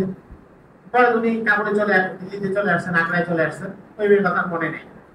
পরে ওই মেয়ের বিয়ে হয়েছে বাংলায়, আমাদের এই ঢাকা অঞ্চলে, এবং ওই মেয়ের স্বামী ছিল এখানকার শাসক। জাহাঙ্গীর যখন ক্ষমতায় বসলো তখন সে লোক পাঠিয়ে ওই মহিলার স্বামীকে হত্যা করলো। ওই মহিলার স্বামীর নাম ছিল শের আফগান। তো তাকে হত্যা করে ওই মহিলাকে সে নিয়ে এসেছে, নিয়ে তাকে বিয়ে করেছে। তার নাম হচ্ছে নূরজাহান। নূরজাহানের নাম শুনছেন না? নূরজাহান হচ্ছে এভাবে, নূরজাহানের মূল নাম হচ্ছে মেহেরুন্নিসা। তো নূরজাহান খুব বুদ্ধিমান মহিলা ছিল এবং খুবই চালাক মহিলা ছিল। সে বিয়ের কিছুদিন পরে জাহাঙ্গীরকে একেবারে কবজা করে ফেলছে এবং জাহাঙ্গীরকে বুঝেছে যে আপনার এত কষ্ট করার দরকার নাই, দরবারের দায়িত্ব আমি সামলাই। সম্রাটরা বিভিন্ন দলিলে স্বাক্ষর করতে হয়, বিভিন্ন নির্দেশ পাঠাতে হয়, এগুলো নূরজাহান নিজে করতো। নূরজাহান নিজের সিল মেরে দিত, নিজে স্বাক্ষর করতো, নিজে সম্রাটকে বলতো যেভাবে এভাবে করেন। এবং সম্রাট শেষে দিকে একটু আলসিমিতে পেয়ে যায় সম্রাটকে, তো উনি স্ত্রী করে সব ছেড়ে দিচ্ছে। এটা কারণ ওই সময় সমস্যা যেটা হতো, ওই সময় হচ্ছে বিদেশি যেই মিশনারি সংগঠন, মানে যারা মুসলমানদের মধ্যে খ্রিস্ট ধর্মের প্রচার করে, ইউরোপ থেকে এমন অনেকগুলো সংগঠন ভারতবর্ষে তখন আসা শুরু করেছে মাত্র। এদের বিভিন্ন জায়গায় জমি দরকার, কেন? তারা গির্জা বানাবে, এরা বিভিন্ন জায়গায় ব্যবসা করবে। উদ্দেশ্য হচ্ছে ভবিষ্যতে এই অঞ্চলটা নিয়ন্ত্রণ নেওয়া। তো তারা হচ্ছে বারবার জাহাঙ্গীরের কাছ থেকে অনুমতি নিচ্ছিল যে আমরা ওখানে দুর্গ বানাতে চাই, আমরা ওখানে আমাদের নিজস্ব কিছু সেনাবাহিনী রাখবো। কেন রাখবো? আর আমরা ওখানে ব্যবসা করবো, ব্যবসা করলে তো আমাদের ওখানে টাকা পয়সা থাকবে, ওইটা যদি কেউ এসে লুট করে নিয়ে যায়, এই জন্য আমরা সিকিউরিটি গার্ড রাখবো, প্রাইভেট আর্মি রাখবো, যেটা আপনাদের নিয়ন্ত্রণ থাকবে না, আমাদের থাকবে, বাকি আপনাদের সাথে লড়াই করবো না, আমরা হচ্ছে আমাদের এটা পাহারা দেওয়ার জন্য, যেন ডাকাত আক্রমণ করতে না পারে। তো জাহাঙ্গীর যেহেতু তার স্ত্রী কর্তৃত্বাধীন, এটা তারা জানতো, এই জন্য তারা মোগলদের দরবারে গেলে জাহাঙ্গীরের স্ত্রীকে অনেক হাতিয়ে উপহার পাঠাতো। কিছুদিন আগে একজন বলতেছিলেন যে ওনার মসজিদের কমিটি একজন খুব ঝামেলা করতেছে, উনি হচ্ছে তার মাধ্যমে ওই কমিটির ওনার ওয়াইফের কাছে বিরাট পন্টন হাতিয়ে পাঠিয়েছে, এরপর থেকে ঝামেলা বন্ধ হয়ে গেছে। এরকম ব্যাপার, যেহেতু সম্রাটকে হাত করতে হবে, তো সম্রাটের স্ত্রীর কাছে অনেক ফল ফলাদি অনেক কিছু নিয়ে, আরো বিভিন্ন উপহার, স্বর্ণ অলঙ্কার, মহিলার অলঙ্কার পছন্দ করে, এগুলো নিয়ে যেত। পরে হচ্ছে নূরজাহান তাদেরকে বিভিন্ন জায়গায় অনুমতি দিচ্ছে গির্জা বানানো এবং বিভিন্ন জায়গায় কুঠি নির্মাণের, যেটা হচ্ছে পরবর্তীতে এই অঞ্চলে মুসলমানদের জন্য ক্ষতি হয়েছে। কারণ তারা যেখানে গির্জা বানিয়েছে সেই গির্জার মাধ্যমে তারা ধর্মান্তকরণ করছে, অনেক হিন্দুদেরকে খ্রিস্টান বানাইছে, মুসলমানদেরকে বানাইছে। যেখানে তারা কুঠি বানিয়েছে সেখানে তারা আর্মি রাখা শুরু করছে, নিরাপদ জায়গা করে ফেলছে। পরবর্তীতে তাদের সাথে যখন মুঘলরা লড়াই করতে গেছে, মুঘলদের কাছে সমস্যা তৈরি হয়েছে, তারা দুর্গ বানায় ফেলছে। একটা কাজ শুরু করার আগে তখন দমন করা সহজ, বানায় ফেলে যখন সেটা ভিতরে ঢুকে গেছে, নিজেদের নিরাপত্তার ব্যবস্থা করে গেছে, তখন কঠিন। তো জাহাঙ্গীরের সময় তার স্ত্রী হচ্ছে তাদের রাজত্বের নিয়ন্ত্রণ নেয়, এটা একটা সমস্যা হয়। সমস্যা হলো জাহাঙ্গীরের ছেলে ছিল শাহজাহান, তার নাম ছিল যুবরাজ খুররম। তো নূরজাহানের ইচ্ছা ছিল, মানে সম্রাটদের ক্ষেত্রে, রাজাদের ক্ষেত্রে একটা বড় সমস্যা হয়, বা আমাদের বাংলাদেশের ক্ষেত্রে যেটা হয়, কবির মোতাবিক মারা গেলে পরের মোতাবিক কি হবে, সাহেবজাদা হবে না নাজেবে তালিমাত সাহেব হবে, একটা দ্বন্দ্ব থাকে না। রাজা বাদশাহের ক্ষেত্রে এটা থাকে যে একজন রাজা মারা যাচ্ছে, তো ওনার 3-4 বিয়ে, এখন কি প্রথম স্ত্রী সন্তানকে পরবর্তী রাজা বানানো হবে নাকি দ্বিতীয় স্ত্রী, এগুলো একটা রাজনীতি চলে। স্বাভাবিক নিয়ম ছিল প্রথম স্ত্রী বা বড় সন্তানকে বানানো হবে, কিন্তু অনেক সময় হচ্ছে ছোট স্ত্রীর প্রতি হয়তো রাজার মহব্বত বেশি, তো ছোট স্ত্রী এসে ছোট জনকে ঢুকে এমন ইয়েছিল। তো নূরজাহানের ইচ্ছা ছিল অন্য আরেকজন যুবরাজের প্রতি, আর জাহাঙ্গীর হচ্ছে একবার যেটা মেনে নিলেন। এটা নেওয়ার পেয়ে শাহজাহান হচ্ছে বাবার বিরুদ্ধে বিদ্রোহ করলেন, বিদ্রোহ করে বাবার সাথে লড়াই করলেন এবং বিভিন্ন এলাকায় গেলেন, দখল করলেন, ইয়ে করলেন। যাক এক পর্যায়ে নূরজাহান মারা গেলেন, জাহাঙ্গীর মারা গেলেন, শাহজাহান ক্ষমতায় বসলেন। শাহজাহান ওনার ভালো শাসক ছিলেন, কিন্তু উনি ক্ষমতায় বসার কিছুদিন পর ওনার স্ত্রী মারা গেল, মমতাজ মহল, যার নামে তাজমহল বানানো হয়েছে। মমতাজ মহল মারা যাওয়ার কারণে মমতাজ মহলকে উনি খুব পছন্দ করতেন, এবং মমতাজ মহলের সাথে ওনার পরিচয়ে হচ্ছে একটা মেলা, মানে রাষ্ট্রীয় পরিবারে বছরে একদিন মেলা হতো মুঘলদের পরিবারে। উনি শাহজাহান তখন বয়স 10-12 বছর বয়স, সে ওখানে গেছে মেলায়। মেলায় গিয়ে দেখে মমতাজ মহল তাদের এক প্রকার আত্মীয়, একটু দূর সম্পর্কে, মূলত নূরজাহানের আত্মীয়। তো এসব চিনে, মানে প্রাসাদে দেখা সাক্ষাৎ হয়। শাহজাহানের হাতে তখন হচ্ছে 2টা কবুতর ছিল। সে মমতাজ মহল ছোট দেখে তার হাতে 2টা কবুতর দিয়ে বলছে, তুমি এগুলো একটু হাতে রাখো, আমি একটা কাজ সেরে আসি। সে কোনো কাজ করে আসছে, এসে দেখে কি একটা কবুতর উড়ে গেছে। সে জিজ্ঞাসা করলো কবুতর, মানে তার থেকে প্রিয় কবুতর, কবুতর উড়ে গেছে কেমনি? মমতাজ মহল আরেক হাতেরটা ছেড়ে দিয়ে বলছে এমনি উড়ে গেছে। তো এই জিনিসটা তার মধ্যে মানে তোমার একটা প্যান ভালোবাসা যখন হচ্ছে আর কি। পরে উনি তাকে বিয়ে করছেন এবং ওনার প্রায় 14 জন সন্তান, সবাই মমতাজ মহলের গর্বে জন্ম দিচ্ছে। এবং মানে শাহজাহান যখন খুব কঠিন পরিস্থিতি ছিলেন, যখন বাবার বিরুদ্ধে বিদ্রোহ করছেন, তখন মুঘল আর্মি হচ্ছে ওনাকে পুরো ভারত ধাওয়া করছিল। একেবারে বাংলা থেকে দক্ষিণাত্য চলে গেছেন, আবার দক্ষিণাত্য থেকে পাঞ্জাবের দিকে চলে গেছেন, আবার মধ্য ভারতে আসছেন। এই পুরো যেই মানে ধাওয়া পাল্টা ধাওয়া, ওনার স্ত্রী ওনার সাথে ছিলেন। এবং এই সফরে অনেক কষ্ট হয়েছিল। আবার এর মধ্যে ওনার একা মানে ধারাবাহিকভাবে সন্তান হচ্ছিল, মানে প্রায় 10-12 বছর এইভাবে চলছে। আর যে 14 জন সন্তান, এরপর একটা সন্তান জন্ম দিতে গিয়ে মারা গেছে। সম্রাট আলমগীর, দারা শিকো, মুরাদ, শাহ সুজা, যাদের নাম আমরা শুনি, তারা সবাই মমতাজ মহলের সন্তান। তো শাহজাহান যখন ক্ষমতায় বসলেন, যেহেতু ক্ষমতায় বসার পরে ওনার প্রিয় তোমার স্ত্রী মারা গেলেন, উনি খুব শোক পেলেন। শোক পেয়ে প্রথম কাজ করছেন কি, তাজমহল বানাইছেন। এবং তারপরে অনেক লম্বা সময় লাগছে, অনেক টাকা পয়সা লাগছে, অনেক দামি পাথর লাগছে, সব তোমরা জানি নাকি, শুনছেন না? আচ্ছা, তাজমহল নিয়ে একটা বলি। অনেক সময় আমরা মুসলমানদের ইতিহাস নিয়ে আলোচনা করতে গেলে মুসলমানদের অবদান কি, মুসলমানরা বিশ্বকে কি দিয়েছে, এগুলো নিয়ে আলোচনা করতে গেলে যে ভারতবর্ষে মুসলমানরা শাসন করেছে, তো তারা ভারতবর্ষে কি দিয়েছে, তখন মানুষ বলে কি তাজমহল দিয়েছে, কুতুব মিনার দিয়েছে, এই ধরনের ভবন স্থাপনা, এগুলোর নাম বলে। এটা হচ্ছে ইসলামের ইতিহাসে একটা মানে ভুল উপস্থাপন। কোন ভবন দেয়া, কোন কাঠামো নির্মাণ করা, এটা অবশ্যই ভালো, ঠিক আছে, কিন্তু এটা ইসলাম বা মুসলমানদের মূল অবদান না। আর আপনি যদি এটা দেখেন তাহলে খেলাফতের রাশেদের যুগে বড় কোনো অবকাঠামো এমন টিকে আছে বা যারা তৈরি করেছেন করেন নাই। এবং সবচেয়ে ভালো শাসন যেগুলো মুসলিমদের মধ্যে, ওই সময় কোনো অবকাঠামো আমাদের সামনে নাই। হ্যাঁ, ওই সময় কি ছিল? ন্যায় বিচার ছিল, ইনসাফ ছিল। ইসলামী হুকুমতের মূল জায়গা হচ্ছে এটা, ন্যায় বিচার, ইনসাফ, মানুষকে মানুষের হক বুঝিয়ে দেওয়া, মানুষের হক প্রতিষ্ঠা করা। কোনো ভবন নির্মাণ হইতে পারে, না হইতে পারে, হইলে ভালো, কিন্তু না হইলে এখানে কোনো অবদান নেই এমন না। আর বিশেষ করে তাজমহল বা এই ধরনের স্থাপনা তো কোনোভাবে প্রশংসাযোগ্য না। কারণ একজন শাসকের স্ত্রী মারা গেছে, ওনার স্ত্রী কবর বানানোর জন্য উনি এই পরিমাণ খরচ করেছেন যে রাষ্ট্রীয় কোষাগার বাইতুল মাল খালি হয়ে গেছে। এটা কি ভালো কাজ, খারাপ কাজ? নিজের ব্যক্তিগত কাজে, যেখানে এর আগে উমাইয়া যুগে, আব্বাসী যুগে খলিফারা, খলিফা ওমর ইবনে আব্দুল আজিজ অন্যরা 10 দিরহাম ভাড়া দিতেন, সেটাও কোনো মাসে অগ্রিম নেন নাই। যেটা জনগণের টাকা, আমি বেঁচে থাকবো কিনা সেই নিশ্চয়তা না পেয়ে অগ্রিম নেই কিভাবে? সেখানে তাজমহল বানাতে গিয়ে কোষাগার খালি করে ফেলেছেন, এবং যেই কারণে পরে এটা সামাল দিতে গিয়ে সম্রাট আলমগীরকে অনেক লড়াই করতে হয়েছে। এটা হচ্ছে প্রথম একটা মানে ভুল অ্যাপ্রোচ, যে কেউ একটা অপচয় করে অনেক বড় বিল্ডিং বানাইছে, এটাকে মুসলিম অবদান করার তো কিছু নেই। যেমন একজন একটা বই লিখছে, তো ওখানে উনি বলতেছেন যে বাংলাদেশে পরিচিত মানুষ, না বলবো না, যে উনি বলছেন যে ভারতবর্ষে মুসলমানদের অবদান কি কি, সাংস্কৃতিক অবদান বা বুদ্ধিবৃত্তিক অবদান কি। উনি বলছেন যে এর মধ্যে একটা বড় অবদান হলো ভারতবর্ষের মুসলমানরা তবলা আবিষ্কার করছে। তবলা মুসলমানরা আবিষ্কার করছে, তবলা আবিষ্কার করছে আমির খুসরো, বিখ্যাত কবি, উনি তবলা আবিষ্কার করছে। এখন কোথায় কে ঢাক ঢোল এগুলো আবিষ্কার করছে, এগুলো দিয়ে তো মুসলমানদের অবদান না। তো এটা আপনারা খেয়াল রাখবেন যে অবদান করার ক্ষেত্রে ভুল কিছু আসছে কিনা। যে কোন একজন ভালো মুসলমান গায়ক, সে হয়তো গানের একটা সুর আবিষ্কার করছে, এখন এটা দিয়ে যদি কেউ বলে যে এটা মুসলমানদের অবদান, এটা তো অবদান না। তো এইভাবে দেশকে ভুল উপস্থাপনের একটা চেষ্টা চলে, এটা খেয়াল রাখবেন। শাহজাহান যেহেতু উনি ওনার স্ত্রীর জন্য শোকাহত, তাজমহল বানাচ্ছেন, অন্যদিকে কোনো খোঁজ খবর নেই, তখন আবার রাষ্ট্রের অর্থনীতি এবং সবকিছুই মারাত্মকভাবে বিঘ্ন ঘটে।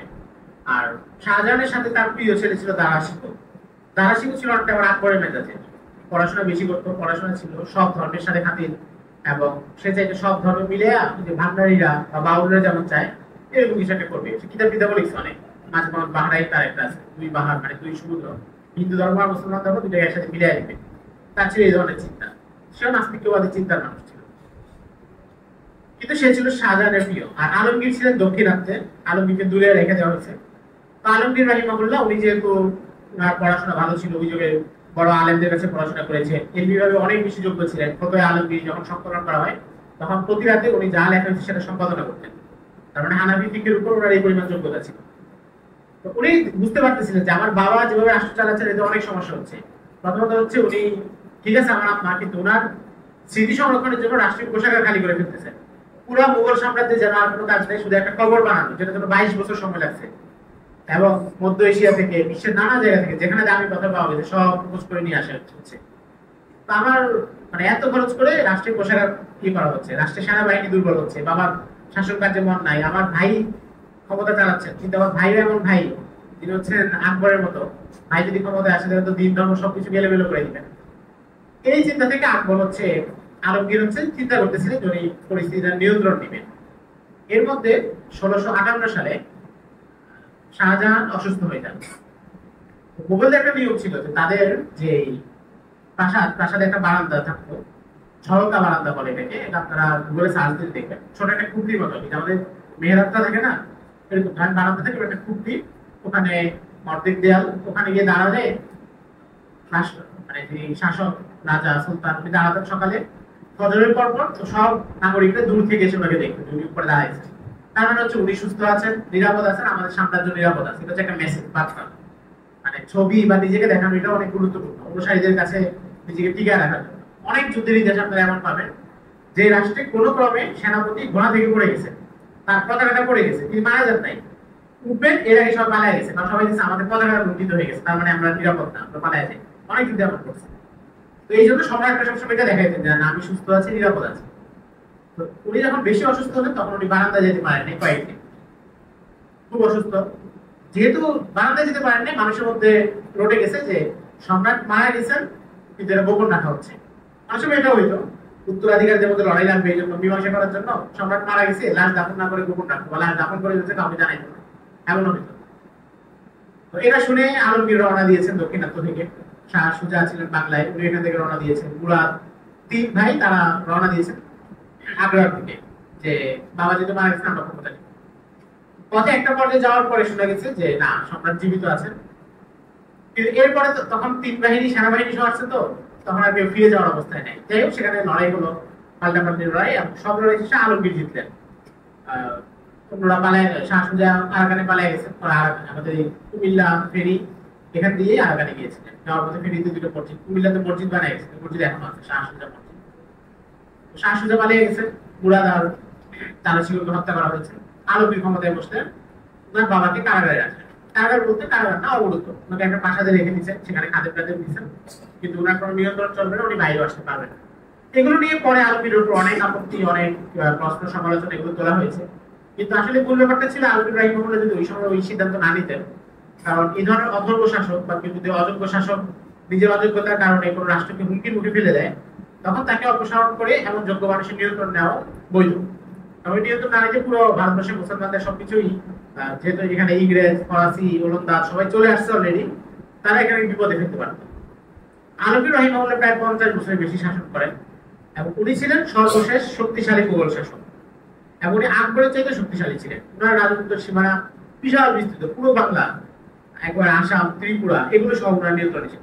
দক্ষিণে চট্টগ্রাম, বর্তমান টেকনাফ, কক্সবাজার, এই পর্যন্ত ভারতবর্ষে এখন যে ভারত, এটা পুরোটা, পাকিস্তান পুরোটা, আফগানিস্তানে কাবুল পর্যন্ত পুরোটা ওনার নিয়ন্ত্রণে ছিল। এবং উনি খুব নেককার মানুষ ছিলেন, খুব জাহেদ মানুষ ছিলেন, আল্লাহওয়ালা মানুষ ছিলেন, এলবি মানুষ ছিলেন, ইলমের প্রচার প্রসার সব করেছেন। লম্বা সময় শাসন করেছেন, 50 বছরের বেশি। এরপরে 1707 সালে উনি ইন্তেকাল করেন। এবং উনার ইন্তেকালের পরে বেশি যোগ্য মানুষের যেটা হয়, অনেক সময় দেখা যায় না, একজন বড় মানুষ যিনি একসাথে অনেক কাজ করতেন, 10টা মাদ্রাসা সাইকেল দিচ্ছিলেন, আরো 10টা মাদ্রাসার মোতাবেক ছিলেন, আরো 20টা প্রতিষ্ঠানের মজলিসে সুরা ছিলেন। এরকম একজন মানুষ যদি মারা যায়, তখন ওই পদ পূরণ করার জন্য কি একজন মানুষের হয় না, কয়েকজন মানুষ লাগে। আপনি তো আরেকজন এমন কাউকে পাবেন না যাকে সব পদ একসাথে দিয়ে দিবেন।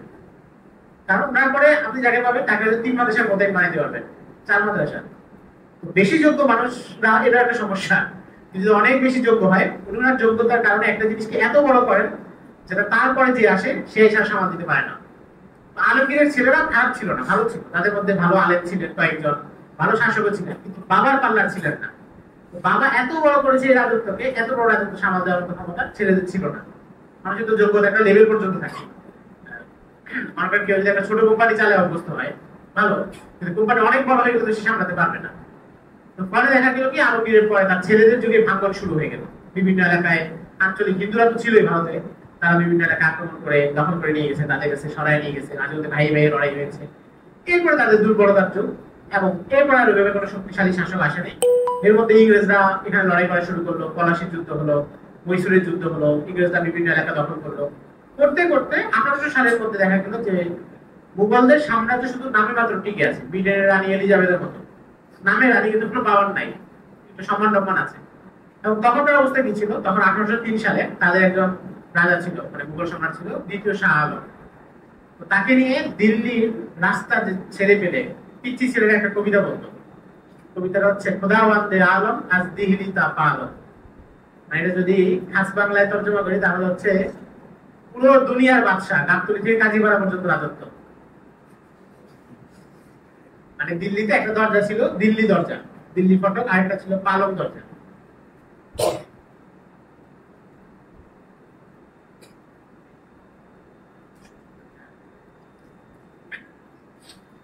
দিল্লিতে একটা দরজা ছিল দিল্লি দরজা, একটা ছিল পালং দরজা, মানে 10 কিলো দূরে আর কি।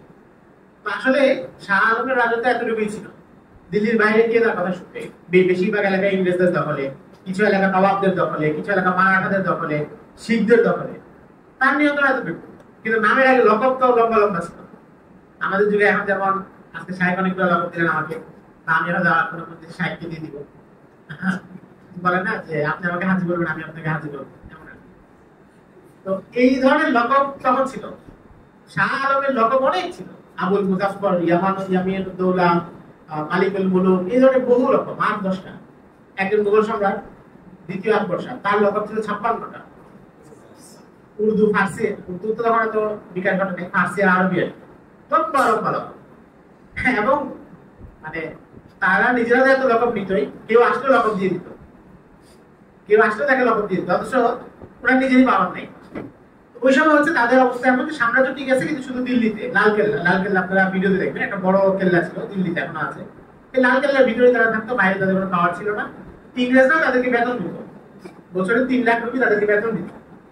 নামে মুঘল সম্রাট, কিন্তু বেতন খাচ্ছে ইংরেজদের কাছ থেকে। কোনো কিছু করতে হলে, কারোর সাথে কারো বিয়ে দিতে হলে ইংরেজদের অনুমতি না লাগতো। তাদের প্রাসাদে ইংরেজদের কোনো অফিসার থাকতো, সে প্রতিদিন সকালে আসতো, এসে খবর দিত যে আজকে কি রান্না হবে, কি কি বাজার হয়েছে, কত টাকা দিচ্ছে, আচ্ছা ঠিক আছে, হ্যাঁ, এরপরে এত টাকা দিত। তো তারপরে তারা টাকা খরচ করতো, এবং একটা অধর্ম জীবন যাপনে তারা অভ্যস্ত হয়ে গেছে।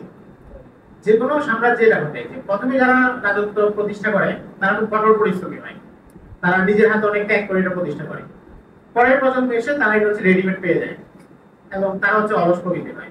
এটা প্রতিষ্ঠানের ক্ষেত্রে দেখবেন, একটা প্রতিষ্ঠান প্রথমে যিনি করেন, প্রতিষ্ঠা করেন, অনেক বেশি ত্যাগ করবার থাকে, অনেক বেশি পরিশ্রম থাকে। পরে যারা আসে আস্তে আস্তে দেখা যায় ধীরে ধীরে সবাই অকর্মা হয়ে যায়। তো মুঘলদের এই অবস্থা তখন ছিল, এত বাজে অবস্থা ছিল যে অনেক সময় মুঘল সম্রাটদের কাছে কেউ আসতো, তো আসলে তাদের একটা আগে থেকে বাদশাহী মেজাজ, যে কেউ আসলে তাকে দান করে দেওয়া, পুরো দুনিয়া দিয়ে দিবে, পুরো দুনিয়ার বাদশাহ।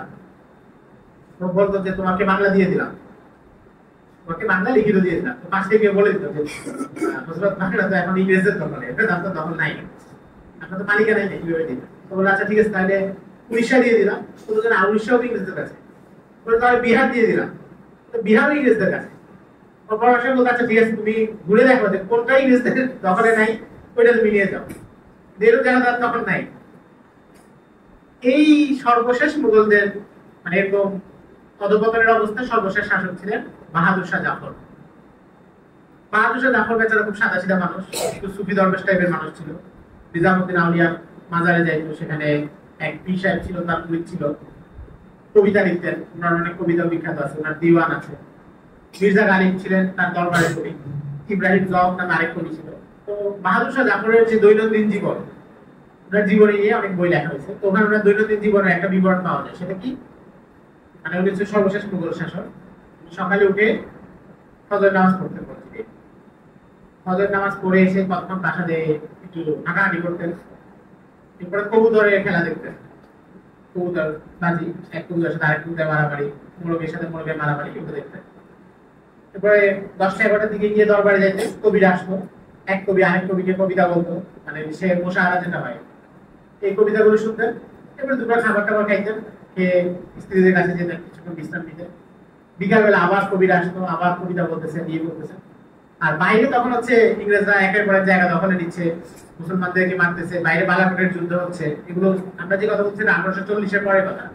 বাইরে বালাকোটের যুদ্ধ হয়ে গেছে, সাইয়েদ আহমদ শহীদ হয়ে গেছে, বাংলায় ফরাজি আন্দোলন চলতেছে, তিতুমিরের জিহাদ চলতেছে, এগুলো তার কোনো খবরই নেই। ওটা হচ্ছে সকাল বিকাল কবিতা শুনতেছে। তো এটা হচ্ছে কোন জাতির পতনের সময় অবস্থা থাকে। এর মধ্যে 1857 সাল আসলো, এবং ভারতের মুসলমানরা এবং হিন্দুদের একটা অংশ মিলে স্বাধীনতা সংগ্রাম শুরু করলো, যেটাকে সিপাহী বিদ্রোহ বলে। ঘটনাক্রমে এই যারা স্বাধীনতা সংগ্রাম শুরু করছে তাদের একটা অংশ দিল্লিতে গেছে, দিল্লি দখল করছে ইংরেজের কাছ থেকে, অনেক ইংরেজকে হত্যা করছে। ঢুকে তারা বাহাদুর শাহ জাফরকে বললো আপনি আমাদের নেতৃত্ব নেন।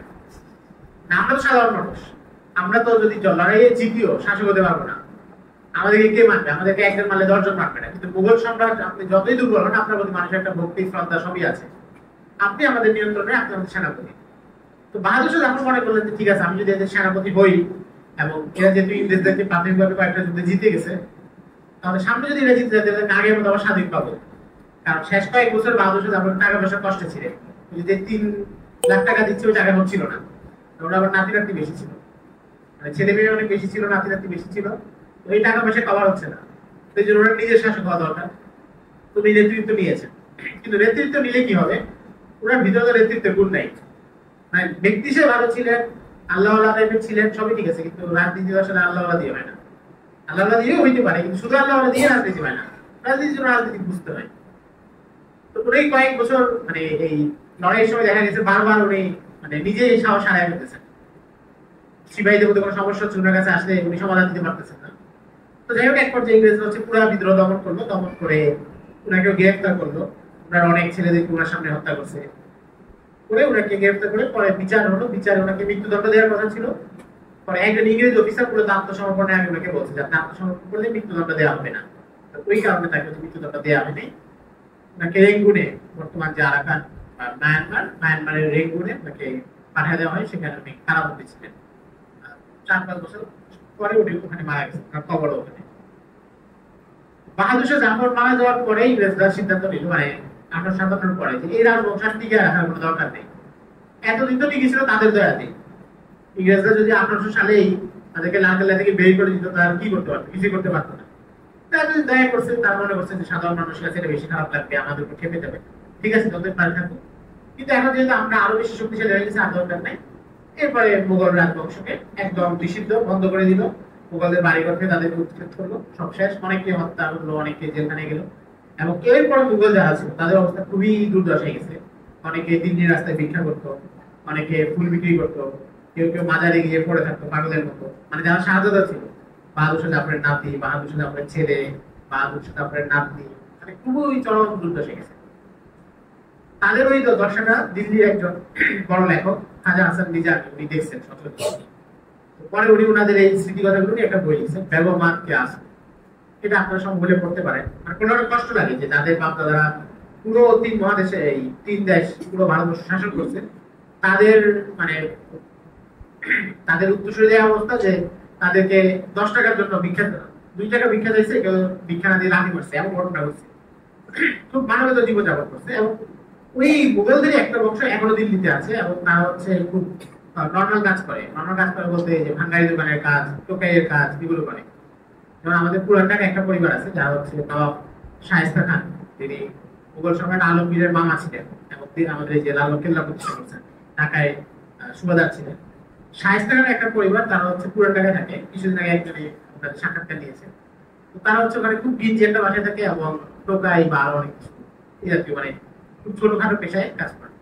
তো এটা হচ্ছে আসলে যুগের পরিবর্তন। এক সময় যারা রাজা থাকে, আরেক সময় তাদের দুর্বল অবস্থা আসে, দুর্বল অবস্থা বা সবল অবস্থা আছে। সংক্ষেপে মুঘলদের যদি বলি, রাজনৈতিক অবস্থা তখন এমন ছিল। মুঘলদের ইতিবাচক দিক কি, নেতিবাচক দিক কি? ইতিবাচক দিক হলো যে তাদের সময় ইসলামিক জ্ঞান বিজ্ঞানের প্রসার হয়েছে। ইসলামিক জ্ঞান বিজ্ঞানটা অনেক বেশি প্রসার হয়েছে, কারণ তাদের সময় মধ্য এশিয়া থেকে অনেক আলেমরা আসছে, ইরান থেকে আসছে, নানা ধরনের জ্ঞান বিজ্ঞান বিকাশ লাভ করছে। আমরা যে দর্শন নিজামী পড়ি আমাদের কয় মাদ্রাসায় বা আহলে হাদিসরাও, বেরলভীরাও, নিসাবটা মোটামুটি একটা স্তর পর্যন্ত কাছাকাছি, সেটা সবাই দর্শন নিজামী ফলো করে। এই দর্শন নিজামী জন্ম মুঘল আমলে, বাদশাহ আলমগীরের শাসনামলে। মোল্লা নিজামউদ্দিন ফিরিঙ্গি মহল্লি একজন ছিলেন লখনৌতে, উনি এটা প্রতিষ্ঠা করেন। তো তাকে পুরো পৃষ্ঠপোষকতা বাদশাহ আলমগীর করেছেন, তাকে একটা 2 তলা বাড়ি দিয়ে দিয়েছিলেন, এটা ওয়াক্ফ করে দিয়েছেন। উনি টাকা পয়সার কোনো চিন্তা নাই, বসে বসে নিসাব তৈরি করছেন, বইপত্র লিখছেন। তো এটা ব্যাপক কাজ তখন হয়েছে। শাহ ওয়ালিউল্লাহ দেহলভী রাহিমাহুল্লাহ কত বড় আলেম, উনি ভারতের বাইরে গিয়ে পড়ে আসছেন, হাদিসের সম্পদ দিয়ে আসছেন। ওরা সব মুঘল আমলের মানুষ। আব্দুল্লাহ মুহাদ্দিস দেহলভী রাহিমাহুল্লাহ, ওনারা মুঘল আমলের মানুষ। মুজাদ্দিদ আল হাসানী রাহিমাহুল্লাহ তো আছেন, মোল্লা জিউর রাহিমাহুল্লাহ, এই যে আমরা যে নূর আনোয়ার করি তার যে মুসাদ্দিদ, ওনারা মুঘল আমলের। এবং এদেরকে রাষ্ট্র পৃষ্ঠপোষকতা করেছে। এবং মুঘল সম্রাট অনেক মাদ্রাসা প্রতিষ্ঠা করছেন, আমাদের ঢাকায় করছেন, বাংলাদেশে করছেন, বাংলার বাইরে করেছেন। এগুলোতে তারা দর্শ তাদরিসের ব্যবস্থা করতেন, যারা পড়াতেন তাদেরকে টাকা পয়সার ব্যবস্থা করতেন, ছাত্রদেরকে ভাতা দিতেন, সবকিছু ব্যবস্থা ছিল। তার মানে বলা যায় ইলমের প্রচারে তাদের একটা বড় অবদান ছিল। দ্বিতীয় অবদান ছিল যে সামাজিক ভাবে ইসলাম প্রচার, যেটা সুফিদের মাধ্যমে হয়েছে। বিভিন্ন জায়গায় সুফিরা খানকা প্রতিষ্ঠা করতেন। খানকা প্রতিষ্ঠা করলে খানকায় লঙ্গরখানা থাকতো, মানুষকে বিনামূল্যে খাবার দেওয়া হতো, হিন্দুদেরকে, মুসলমানদেরকে। হিন্দুদের এখানে এসে, গরিব হিন্দু যারা এখানে খাবার খাইতো, মুসলমান সুফিদের যে দশ হতো, হালাকা হতো, সেখানে বসতো। কিছুদিন পরে অনেকে ইসলাম গ্রহণ করতো। এভাবে যে দাওয়াতি কাজগুলো, অনেক জায়গায় মুসাফিরখানা ছিল ফ্রি। তখন তো এখন তো গাড়ি ছিল না, মানুষ ঘোড়ায় যাতায়াত করতো। মনে করেন ঢাকা থেকে কেউ নোয়াখালী যাবে, তো ঘোড়ায় যাতায়াত করতে তার কয়েকদিন লেগে যাবে। পথে কিছু মুসাফিরখানা থাকতো, সরাইখানা যেটাকে, বা এখনকার এই বলতে পারে যে আবাসিক হোটেল। এখানে সব ব্যবস্থা ফ্রি ছিল, ঘোড়ার খাবারও ফ্রি দেওয়া হতো, যিনি মুসাফির তার খাবারও ফ্রি। তো এই ধরনের সামাজিক উন্নয়নমূলক কাজও তারা অনেক করেছে। বাংলায় এখনো প্রাচীন যে দিঘিগুলো পাওয়া যায় বাংলায় অঞ্চলে, বড় বড় দিঘি, বেশিরভাগ মুঘল আমলে খনন করা। এখন এগুলোর গভীরতা, মানে মাটি ভরাট হতে হতে এখন অনেক গভীরতা। মসজিদ তো প্রচুর প্রতিষ্ঠা করছে, মুঘল আমলের মসজিদ বাংলাদেশে প্রচুর আছে, পুরো ভারতবর্ষ জুড়ে আছে। তো এটা হচ্ছে তাদের সুশাসনের একটা বড় দিক ছিল। মোটামুটি তাদের অনেক শাসকই ভালো সুশাসক ছিলেন। প্রশাসনিক দক্ষতা সবারই ছিল, শেষের দিকে দুর্বলতা বাদ দিলে। নেতিবাচক দিক কি? নেতিবাচক দিক হচ্ছে যে তাদের সময় ইরান থেকে অনেক মানুষ আসছে, বিশেষ করে সম্রাট হুমায়ুনের সময়। হুমায়ুন যেহেতু ইরানে গিয়ে ইরানের রাজত্বের সেনা সাহায্য নিয়ে আবার শেরশাহের বিরুদ্ধে লড়াই করছেন, ইরান থেকে অনেক মানুষ আসছে। এরা আসছে শিয়া মতবাদ নিয়ে আসছে, মহরম কেন্দ্রিক যে বেদাত, আশুরা কেন্দ্রিক যে বেদাত, এগুলো ওই সময় আসছে মুঘল আমলে। এর আগে এই অঞ্চলে ছিল না সুলতানি আমলে। তো এরা ইরান থেকে আসার সময় এগুলো এখানে পাচার করে নিয়ে আসছে, এখানে এসে এগুলো চালু করছে। এই নেতিবাচক দিকটা তখন করছে। মুঘলদের হাতে শেষের দিকে তারা যখন রাজনৈতিক শক্তিতে দুর্বল হয়ে গেছে, তখন তারা উপনিবেশিক শক্তি, ইউরোপিয়ান শক্তিগুলোকে জায়গা করে দিচ্ছে। নিজেরা অল্প কিছু টাকার বিনিময়ে তাদেরকে বড় বড় জায়গা দিয়ে দিচ্ছে, যেটা এই অঞ্চলে মুসলমানদের স্বাধীনতা নষ্ট হয়েছে। এবং মুঘলরা হচ্ছে যে যখন তাদের এই বাহিনীগুলোর বিরুদ্ধে লড়ার কথা ছিল, সেটা লড়তে পারেনি শেষের দিকে ওরা। এটা একটা বড় ব্যর্থতা ছিল। উভয় দিক মিলিয়েই মুঘল সাম্রাজ্য, তাদের ইতিবাচক দিকও অনেক আছে, নেতিবাচক দিকও আছে, দুর্বলতার অনেকগুলো জায়গা আছে, বিশেষ করে পরের শাসকদের ক্ষেত্রে। শুরুর দিকে অনেকের দিনদারিতার মধ্যে দুর্বলতা থাকতে, প্রশাসনিক জায়গায় ভালো দক্ষতা ছিল। আবার আলমগীর রহিমাহুল্লাহর মধ্যে উভয় দিকে খুব ভালো দক্ষতা ছিল। এবং সামগ্রিকভাবে সব মুঘল সম্রাটের মধ্যে আলমগীর রহিমাহুল্লাহ ছিলেন সবচেয়ে শ্রেষ্ঠ শাসক। তো এটা হচ্ছে সংক্ষেপে মুঘলদের ইতিহাস। এবং মুঘলরা যদিও আগে বসে শাসন করতেন, আমাদের বাংলাও তাদের অধীনে ছিল একটা সময়ের পর থেকে। এবং ঢাকা শহর, এটা কিন্তু তাদের সময়ই তারা রাজধানী ছিল ঘোষণা করে এই অঞ্চলে। ঢাকার আগের নাম কি ছিল কে বলেন? জাহাঙ্গীরনগর। এটা মুঘল সম্রাট জাহাঙ্গীরের আমলে 1608 সালে ঢাকা নগরীকে গোড়াপত্তন করে। ঢাকায় আগে থেকে লোকজন ছিল, এর অনেক আগ থেকে ঢাকা শহর ছিল, মানুষজন ছিল, এটা রাজধানী করা, এটাকে উন্নয়ন করা, এটা তাদের আমলে হয়েছে। তো এই ব্যাপারগুলো তাদের মধ্যে খুব ভালো ছিল মুঘলদের মধ্যে। এবং তারা যে মধ্য এশিয়া থেকে আসছে, ওই এলাকার অনেক সংস্কৃতি, অনেক আদব কায়দা, অনেক কিছু তারা এখানে আছে। যেমন আমাদের ভারতবর্ষে আমরা এখন যে আম খাই, এখন যে ফলের মৌসুম আম, আম এই অঞ্চলে ছিল না, এটা মুঘলরা আনছে, মুঘলরা বাইরে থেকে আনছে।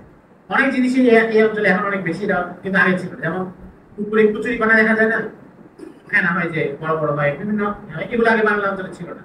এটা আসছে পর্তুগিজরাই আসছে, পর্তুগিজরা আসছে ব্রাজিল, আর্জেন্টিনা, ওই অঞ্চল থেকে 1600 সালের পরে। তো এরপর এখন এটা থাকতে থাকতে আমাদের এই অঞ্চলে থাকতে থাকতে এটার মধ্যে আরো নানা জাত হয়ে গেছে, এখানকার পরিবেশের সাথে মানায় নিচ্ছে, এগুলো হচ্ছে। মুঘলরা খুব রুচিশীল। এই যে জওহরলাল নেহরু, ভারতের প্রধানমন্ত্রী ছিল, ওনার একটা বই আছে, ওখানে উনি বলছেন যে মুঘলদের ইতিহাস বলতে কি, উনি বলেন যে ভারতবর্ষের মানুষের তো ফুলের রতি ছিল না। মানে যে কারো বাড়ির সামনে যে মানুষ এখন সৌন্দর্য হলে কি হয়, ফুল বাগান করে। এখন তো মানুষ জায়গা কম থাকে, বাড়ি পুরো জায়গায় বাড়ি করে থাকে। আগেও যারা করে বা গ্রামের দিকে করে, বাড়ির সাথে ফুল বাগান থাকে, আরো সুন্দর থাকে। এগুলো এই রুচিগুলো হচ্ছে মুঘলরা আছে। মুঘলরা ফুল খুব পছন্দ করতো। এবং বাবর যখন প্রথম এই এলাকায় এই অঞ্চলে আসছে, ওনার আত্মজীবনে বলছেন যে এখানে এসে দেখছেন কোনো ফুলের বাগান নাই, হিন্দু মুসলমান কারো বাড়ির সামনে কোনো ফুলের বাগান থাকে না। উনি বলছে যে এটা কেমন এলাকা, এখানকার মানুষ ফুল ভালোবাসে না, তাহলে এই এলাকায় এসে কিরাম। এবং এরপর উনি ওসিয়ত করছেন যে আমি মারা গেলে আমার লাশ এখানে দাম করার দরকার নেই। যদি এই এলাকা রাজত্ব করছেন, এখানকার থেকে টাকা পয়সা দিচ্ছেন, কিন্তু উনি ওসিয়ত করছেন ওনার লাশ যেন দাম করা না হয়। মারা গেছেন ভারতে, কিন্তু ওনার লাশ নিয়ে যাওয়া হয়েছে কাবুলে, ওনার কবর হচ্ছে আফগানিস্তানে। এবং তারা আমরা যে ফালুদা খাই, ফালুদা বা একটু মিষ্টি আইসক্রিম ঠান্ডা করে, এগুলো মুঘলরা হচ্ছে বরফ নিয়ে আসতো, পাহাড়ি এলাকা থেকে বড় বড় বরফের টুকরা নিয়ে আসতো, এগুলো গলে যেত। তো গলে গলে ছোট হয়ে গেলে যতটুকু থাকতো, ওগুলো দিয়ে তারা আইসক্রিম ব্যাগগুলো খাইতো। তো গোটা জায়গায় এগুলো তাদের ব্যাপক প্রভাব আছে। যদি আপনারা মুঘলদের সম্পর্কে সংক্ষেপে জানতে চান, তাহলে একটা বই পড়তে পারেন, আকবর শাহ নজিবাবাদীর লেখা আয়নায়ে হাকিকত। মানে মুঘলদের সম্পর্কে সংক্ষেপে মোটামুটি আলোচনা আছে। তারপরে প্রফেসর খলিল আহমদ নিজামীর বই আছে জামে তারিখি, এখানেও মোটামুটি লম্বা আলোচনা পাবেন। আর এর বাইরে মুঘল আমলের তাদের সময় যে মুঘল আমলের আরেকটা বৈশিষ্ট্য আছে, তারা তাদের সময় ইতিহাস গ্রন্থগুলো লিখছে। এই যে বললাম শাসকরা অনেক আত্মজীবনী লিখছেন, অথবা শাসকরা বেতনভুক্ত কাউকে নিযুক্ত করছেন ওনার শাসনকালের সব ঘটনা লেখার জন্য। এবং এত নিখুঁতভাবে লেখা হয়েছে যে ধরেন তখন দিল্লিতে কোনো একটা ছোট ঘটনা ঘটছে, কেউ কাউকে খুন করছে, সেটাও লেখা। মানে একদম একটা পত্রিকার নিউজের মতো প্রতিদিনের ঘটনা প্রতিদিন লেখা। এগুলো 30 খন্ড 40 খন্ডে পরে ছাপা হচ্ছে, অনেকগুলো ছাপা হয়নি, এখন পাণ্ডুলিপি আকারে আছে, ফার্সি পাণ্ডুলিপি আকারে।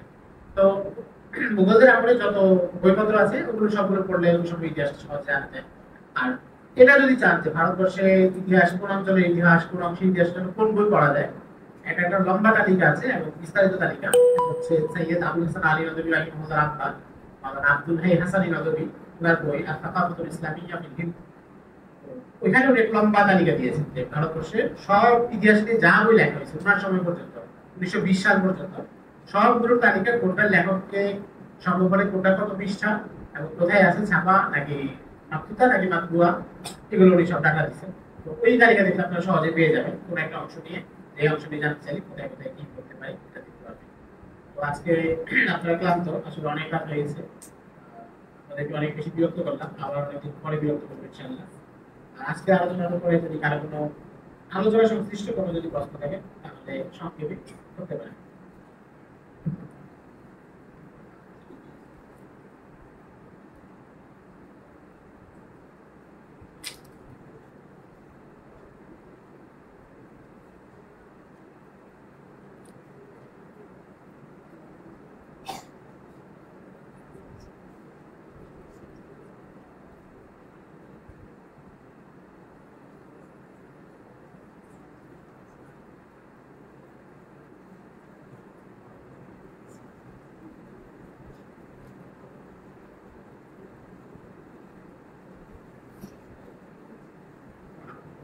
ঠিক আছে ইনশাআল্লাহ, তাহলে পরে কথা বলবো।